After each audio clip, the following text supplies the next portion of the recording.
hats, you can tell which battalion, but what kind of hat they wear. Mhm. So you do close order drill, and so you get kind of tired of that, and you have to take your platoon to another class. Close order drill ends at 12 o'clock. At 1 o'clock, at 12:05, you got to be 40 miles away in another class, so you're double timing over, so you're not late for the class. It's not as easy as people think it is. Yeah. But anyway, this old Sergeant Major, him and that's when I was interested in baseball and all that shit. And he'd want to get out of the office, so he'd get him a clipboard. And here he'd come with his clipboard, and he'd come out wandering out to my platoon. And I'd say, "At ease, man. You smoke them, get them, and all that shit, We stayed on. He said, "Did you see that goddamn game last night? Blah, blah, blah." So then here would come the major running the battalion. He'd start walking toward us, and we say, blah, blah, blah, talking about baseball, blah. And about the time the major got within hearing, we said, "And so you take your platoon over to, so we change this." You learn all these things how to get along. Yeah. So anyway, that's how I was in the Marine Corps. And then on top of that, I got it here. There's another one I got to find. I made honor man and everything else. It's big shot. Marine Corps. So anyway, we're out. We have a parade every Saturday morning. All the platoons lined up on the tarmac and have a parade, and the general run the whole damn recruit depot. Pass and review.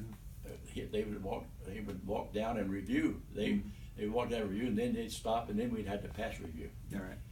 So here come this one day. Here come the general and his staff, about 4 or 5, and they were walking down. And he stopped out in front of my platoon, did a left face, and walked right toward me. I said, "I'm saying, God damn, somebody in back of me's got their flyover." They're picking their nose or Yeah. something back there. I'm ready to chew somebody's ass out later on. You know what I mean? So anyway, the general and his staff walk up to me, and he comes up. I'm standing at attention. Now, and he said, "Sergeant, you probably don't know me, do you?" I said, "No, sir, I sure don't." He said, "You and I fought together on Corregidor." Oh, man. And this is the Marine, too. Marine. Yeah, okay. See, he got my records. They saw it. I fought on Corregidor. I didn't know about Corregidor. He was a colonel on Corregidor. Yeah, wow. Yeah, but anyway, he said, "How you like being a Marine?" Because he knew I'd been Army. I said, "I just love it." And so we stand there and giggle and laugh and talk. And so then all the other DIs up and down the line said, "Look at that goddamn Johnson kissing ass with the general, And his name was William B. Clements. General William B. Clements. His last command was right there. Yeah. He was a major general, and we called him. His nickname was Whiskey Bill. But he always would, if he would do. He didn't do all the praise. Sometimes he would. Sometimes he wouldn't. It's quite how you felt, I guess. Yeah. But my platoon was so proud of their sergeant. He knows the general. Yeah. And I graduated those kids out of platoon. Then I was up at Camp Pendleton, and we used to ship drafts over to Korea. It always went at nighttime on these big semi buses. They have a bus with a semi truck, bus loaded. And I was in transport then, and I would load up these buses. And I'd load up, be loading up a bus. Say, "Hey, Sergeant Johnson," here's the lieutenant. Called me Sergeant Johnson. "Hey, how you doing?" He's the guy that went to my recruit camp, and he went back and went to officer training school, made lieutenant. Now he's going to Korea. Jesus Christ. But at Camp Pendleton, the opposite outfit, we were a tank retriever outfit. We retrieved broken down tanks. Oh. Now that's a chore. That's a chore. And changing a flat on one of them is hard. Well, you pull it with a goddamn tank retriever that it had tracks on it. Yeah. And it top speed was like 6 miles an hour. Yeah. So big, powerful motor with low torque. Yeah. So I had some good. And then they transferred me up to Northern California cold weather survival training up at Bridgeport, California, Pickle Meadows. I was up there about a year. We lived in Tinson. Every draft that went overseas had to go through cold weather training for a week. Yeah, they got cold, Korea. And we had all these Mickey Mouse boots and all that goddamn gear. The nearest town was actually Carson City, the capital, but the best town was Reno, which is 30 miles further. You go to Reno, and there'd be 4 or 5 of us. We had to wear all our gear with us. You didn't leave it because it's wintertime. So we get there. And we'd go down by the bus station, there's a couple of motels, you get a room for $2 a night. We'd rent one room and go in there and throw all our gear on the floor, and whoever got sleepy at 3, he'd go in there. If there's room on the bed to sleep, he'd lay down there. If he wasn't, he'd lay on the floor. You know, we used to have some times down here. And Harold's Club, if you was in uniform, would give you a silver dollar when you walked in. The hostess, you walk in Harold's Club, she'd give you a silver dollar. Wow. That's when everybody had silver dollars, you know. And they had 3 floors, so we'd go to the second floor, get another, and go to the third floor, get another. And then we'd go across the street to railroad bars up and down the railroad track where all cheap beer. We'd go there and sit there and drink beer and tell lies and all that. And it's, hey, it's time to change 4 people there. We'd go over to do 4 people and get another silver dollar. I've had them say, did I give you one while ago? It wasn't me. Wasn't me. Here I'm 9 foot tall. That's my twin brother. He's a D unit over there. Oh, yeah, I've had some good, I had good experiences. You live your life, you get good experience and bad experience. You kind of make it however you want it. Yeah. You know, you make it that way. I remember your daddy, whenever he'd come visit us, he'd pull up in the driveway, he'd give each one of us a silver dollar. Mm-hmm. That was his way. When I was a kid, I was at Hume High School in the 7th grade. And my dad would come into the principal's office and get me out of the room, and I'd come down there, and he'd give me a silver dollar. Son, I know I've run out of town all my life, and blah, blah, blah, blah, blah. Here, and tell your mother I'll come. And he wouldn't go tell Mama he's in town. He just couldn't, you know, that's the way he was. But he'd see BW in San Antonio, BW's kids. Oh, here comes Uncle Joe, he's going to give us the old day. Yeah. And one of my cousin's kids, his name was Jimmy John. And when he was about 7 or 8 years old, I used to give him money too. You know, I'd go visit, I'd give him a quarter. So he said, Uncle Joe, can you give me a quarter for some soda? You wanted me to give him a soda pop, you know. And he's dead now, he died, poor guy. No, we've had good relatives. Everybody got along pretty good. The Reinhardts, they was a clan, and the Johnsons, they were a clan. You know, in those days, the Johnsons had 9 kids, and the Reinhardts had 11. And of course, Johnsons all lived in San Antonio. Reinhardts lived in Ruston, Louisiana area. You know, so. Yeah, Did Jake and Memo have a church wedding? Were y'all all there when they married? Who? Memo and Granddaddy. Jake, No, I wasn't there. were you there when they got married? No, they were not married. When The you reason- left? The reason they got married because I left. They run over to Arkansas and got married. Over, what's that town in Arkansas right across the river? Marion or Marion, West Arkansas. Memphis? See, Mr. Jake had a wife named Minnie. He had a bar Mhm. called Wimpy's down there at Chelsea and Ayers. And he had 3 boys. Yep.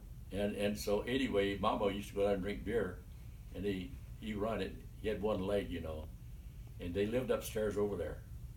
So anyway, Mr. Jake was from Tampa, Florida. He used to be a cigar roller down there. Worked in a tobacco factory rolling cigars, handmade cigars.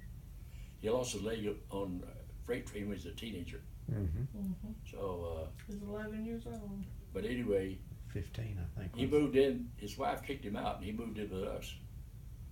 Well, I was the head of the house. Me and my mom and my brother and sister headed the house.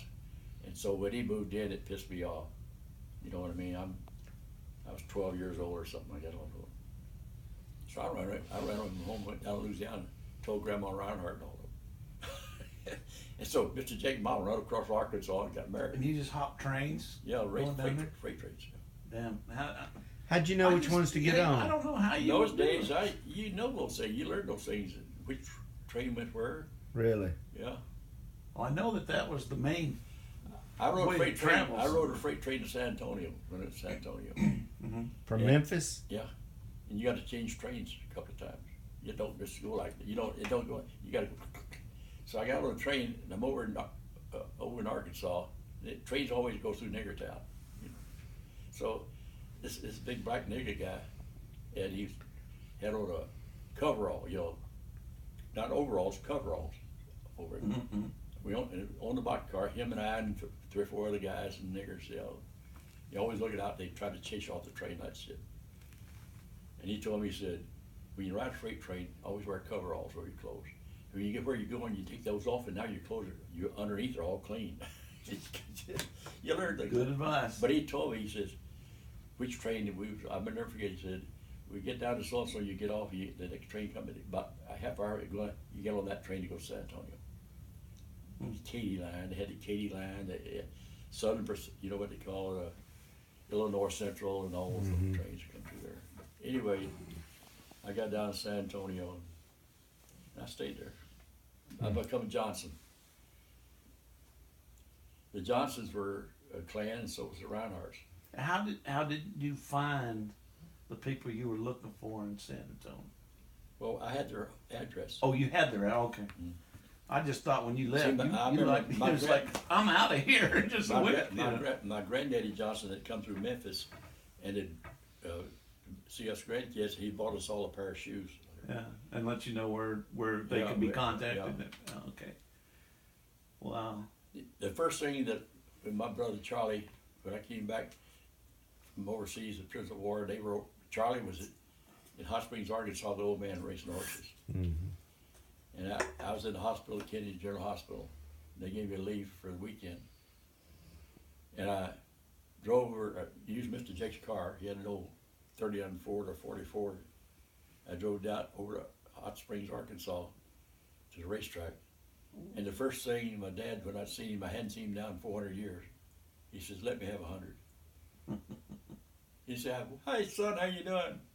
He said, let me have 100. Got any money on you? He wanted $100. Jeez. And then Charlie, he said, Charlie had a pair of shoes on the bottoms were out of them. He said, why don't you buy your brother a pair of shoes? So I went to Tom McCann's shoe store there at Hot Springs and bought Charlie a pair of shoes, $10. Yeah.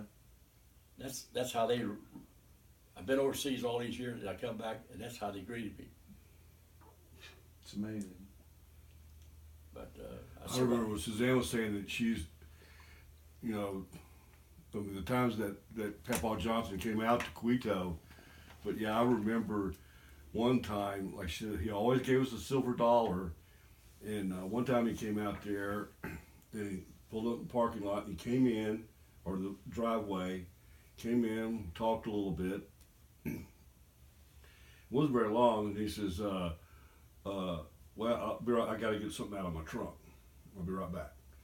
So he walked out the door, you know, and I was just a kid, you know. And I just, for some reason, I went to the front dining room window to watch him, to look, you know, just watching. He goes to the back of the car, opens up the trunk, reaches down, and he comes up, he's like this, and killed a fifth of whiskey. I mean, he drank it just like a Coke. And he just, and I was like, holy smokes. You know, I mean, even being a kid, I knew Yeah. that he was drinking a bottle of whiskey, and I was just like,